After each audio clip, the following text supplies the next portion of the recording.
John Stealth here, and today we're going to go over how to use the auction house to save you money and make money.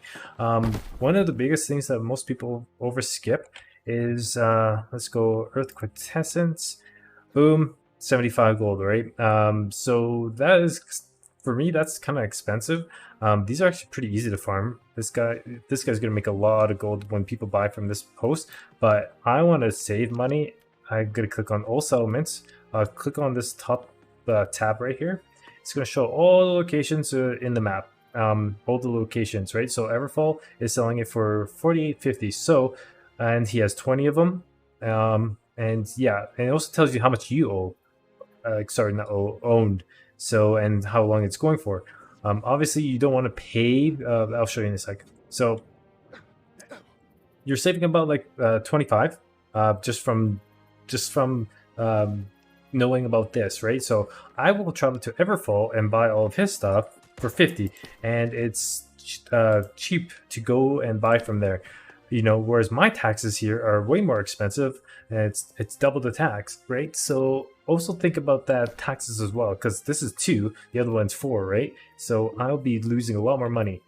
Okay, that's that. And then the second one is that most people, when they place an order, this is your current sell order in your location, I believe, at the moment. So obviously, I like to do this. This is my favorite thing to do. Max it out. Well, don't max it out, depending on how much you need. And then people always just hit place order. That is a big, big mistake. You're paying like 5 gold just to have it extra days, right? When there's not that much of a commodity, what you do is just put it for 3 days. And look, it's only 2 gold that you're less than 2 gold that you're spending, right? And most likely somebody is going to buy all of these because of a quest or because of crafting and whatnot. So yeah, then you place your order because this makes sense. Because somebody's going to come by and like eventually, like say if I put it for 28 days, I'm paying 10 gold.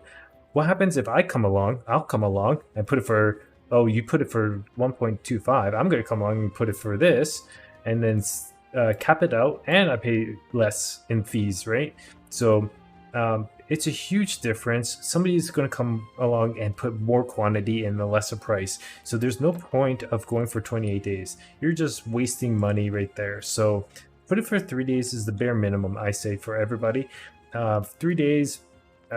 Undercut the next person by a little bit. This guy has a lot, so there's no point in me putting it to the next mid price because he has a lot of people are going to buy his stuff.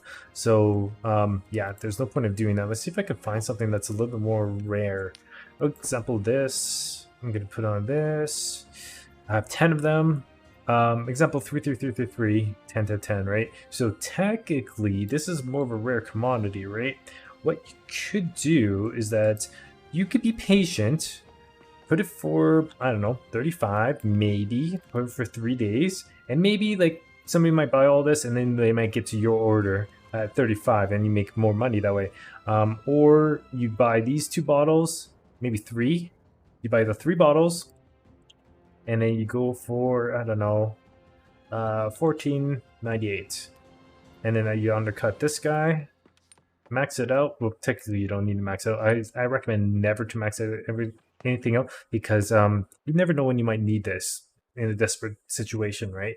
So there's always crafting materials that you always will need at a random time, so it's always good not to max out everything. But yeah, so I would undercut this guy and place that order, and I would be making bank for all those pots, because this pot is very difficult to kind of find. You have to go into a forest and go to a river in a well and to order to get it. But there's also a lot of competition in there because there could be bosses there, other people farming stuff in the meantime. They could be farming ore. Example, that is located in this area. So when you go there, it's going to be people farming, right? And you also have to be a pretty decent level as well to get to be farming in that area, or else it's gonna, if you're not that level, see if you're like maybe 30 and you want to go into this area, which is like, I would say like, yeah, about 33 to 38, 35. Yeah, it's going to be difficult for you, so you have to just plan accordingly. So that's my tips and tricks of how to make money in the auction house. 1, just make sure that you check all the other settlements. 2, check your taxes. 3, make sure that you undercut the next person. Like I was saying, those bottles, I would put it at 14, buy the other 3 and then put it at 14 because there's less competition, and then you can make money off of that, right? So that's my way of making money in the auction house.